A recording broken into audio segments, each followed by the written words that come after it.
past governors, Ravi and Ashok, my fellow Rotarians and my dear friends. In this heat, to sit down and listen to ethics, I think is not a very conducive atmosphere for the purpose of understanding and appreciating ethics at all. But I think it is necessary for us as Rotarians to spread the message of ethics and to ensure that we as Rotarians follow the ethics in our business, in our professional and in our personal life. At this moment, in my personal view, India's highest economic need is higher ethical standards. If you see the chart of one of the most corrupt countries in the world, we fall in the last quarter of the number of countries that are in the world who are supposed to be the most corrupt. And I think one Anna Hazare can't change the face of this country. Each one of us who are leaders in our profession, leaders in our business, need to lead by example, by following ethical stanzas that we must appreciate for ourselves. And why do we want to do it? I remember a friend of mine, when I was going to play golf at the Presidency Golf Club at Chembur, came with his 2 kids. On Saturday, Sundays, children are not allowed except on payment. Both his children were very small built, very tiny, very thin. Below 5, there was no charge. One of the children was below 5, the other one was 8 years of age. He was not a Rotarian, he was an ordinary human being. He said, one of my children is below 5, the other one is 8, please take the charge for the 8-year-old child. The clerk who was sitting there had seen so many people who come in Mercedes Benzes and posh cars walking in by misrepresenting the ages of their children. So curious, he asked this gentleman, sir, if you had said that both were below 5, I would never have been able to find out because I am not going to ask you for your birth certificate. So he said, you are right. But there are 2 people who are watching me in my action today. My children may know that my father is a liar. And the moment my children know my father is a liar, I am bringing up 2 children, future citizens, who are going to do exactly what I do. And that, I think, is where the difference that we must create. That difference that we must create is something by which we need to understand, as well put by Charles Carroll in Alice in Wonderland. Cheshire Puss, I don't know how many of you still remember the Alice in Wonderland stories, asked Alice, would you tell me please which way I ought to go from here? That depends a good deal on where you want to go, said the cat. I don't care much where I go, said Alice. Then it doesn't matter which way you go, said the cat. And I think it is for us to create our path. It is for us to find out what is the path we want to create. And why do we need business ethics? We need business ethics because you are either winning or losing the trust of your customer and the society in the ethics that you follow in your business. And some point of time, it's a great leveler. Life is a great leveler. Mr. Raja thought that 2G will get away with it. But he didn't. At some point of time, Anil Ambani's company, ADG, thought they'll get away with it. Swan Telecom thought that they will get away with it. But sometime or the other, something happens by which the truth always comes out. The only thing that is permanent is truth. A lie can never be permanent. A lie will stand exposed at some point of time.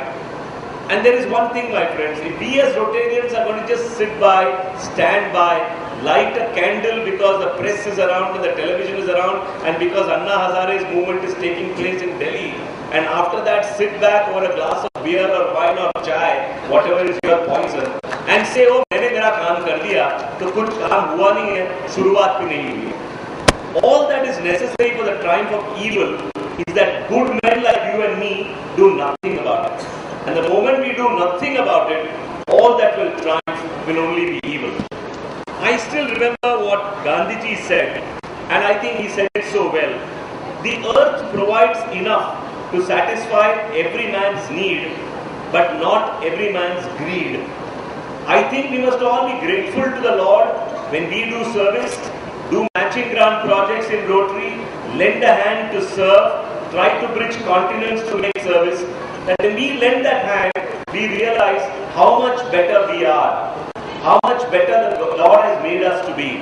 And if we are going to behave in a manner which is not honest, which is lacking in integrity, and which is going to be something as an example which you and I as leaders are going to leave behind for our children, for our family, for our relations in society, then I think, my friends, we're going to leave behind a legacy for which the coming generation will never forgive us. It's time that we open our hearts, have the courage to speak your mind. I always used to say when I was governor to all my presidents, I am a district governor, I am not God. I am leading equals, I am not leading unequals. Both you and I are leaders in the profession, therefore inducted into Rotary. Merely because I am a governor gives me no two special horns, does not give me a special place in the sun, but it gives me the same status and place that you and I are. Only difference is, you fortunately have not become governor, I unfortunately have become governor. So therefore, my friends, if that is the equal status that we enjoy, I think we need to appreciate that Rotary has given us a platform. Rotary has given a test which very few corporates or any service organization has had. A test of the four-way test, I appreciate, is not very easy to follow. Income tax का return clear करना है तो कभी कभी कुछ cover भी देनी पड़ती है, मैं मानता हूँ, पर इतना हद तक मत जाइए कि you make it into a habit, make it a part of your business that corruption itself becomes your business. That's the only difference that we need to make, because in this corrupt country we need to have a slow change, but let us be the harbingers of that slow change. Let us make that small change in business and in ethics. I'll give you an example. A few years back, one Mr. Iqbal Chagla was a leading lawyer in Bombay, and I were appearing in a matter. During the course of our meetings with the client, we realized that there was one document which had definitely been fabricated. And we kept on asking the client, and the client refused to answer. But going into it in some depth, both of us realized that this document is a fabricated document, not a genuine document. क्या भैया बोलना अच्छा नहीं लगता है क्या आपको? मजाक कर रहा हूँ यार. तुम टेप मेरे मुंह पे मत मारना, उधर मार लो जितना मारना है.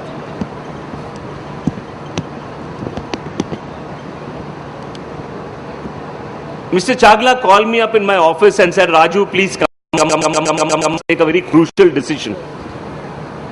In the meantime, I had done my own homework, and I told him, for these reasons, I think this document is false and is fabricated. There is no reference to this document for 3 years in any correspondence, and it can't be that the document surfaces automatically. The stamp paper was in somebody else's name. The notarization was done by a notary who was dead and probably died around the time the date of the document was there. So we found suspicion about the document. Both of us decided that we will not appear in the matter. But the matter was next day. So we had to go to court and tell the court that we will not appear in the matter. But at the same time, we did not want to do harm to the client, because ultimately the learned judge has to decide what is fabricated or not. We were working on suspicion.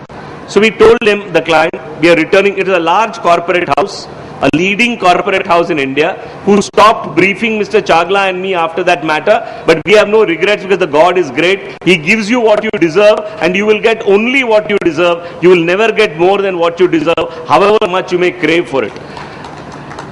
We told them we are not appearing. The clients went and said both counsel have returned the brief. The judges are no fools. They also realized that there is some reason why both these gentlemen have returned the brief. They also got to the truth of the matter.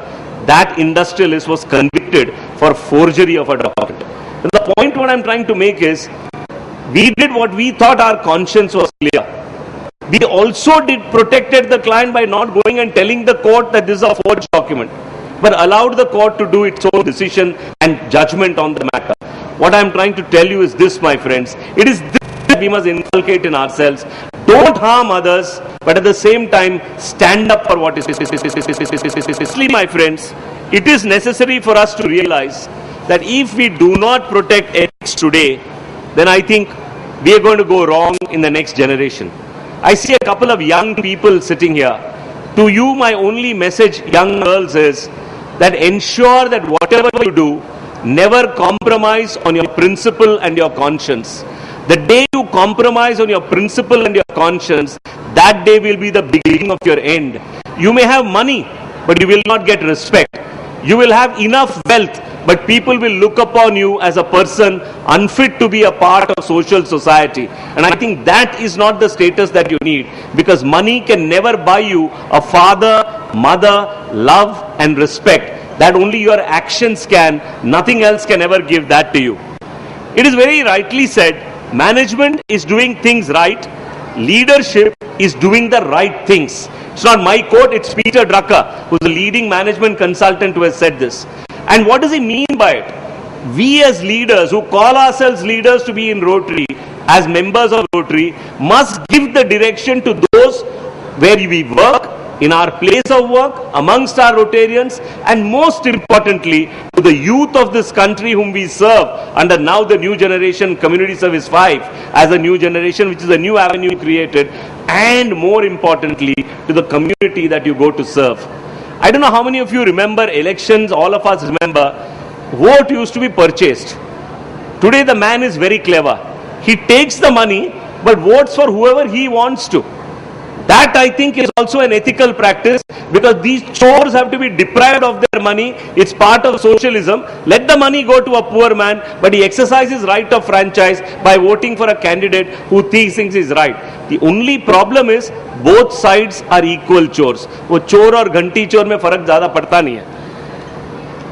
And lastly, my friends, Albert Einstein said, and I would like to quote him, try not to become a man of success, but rather try to become a man of value.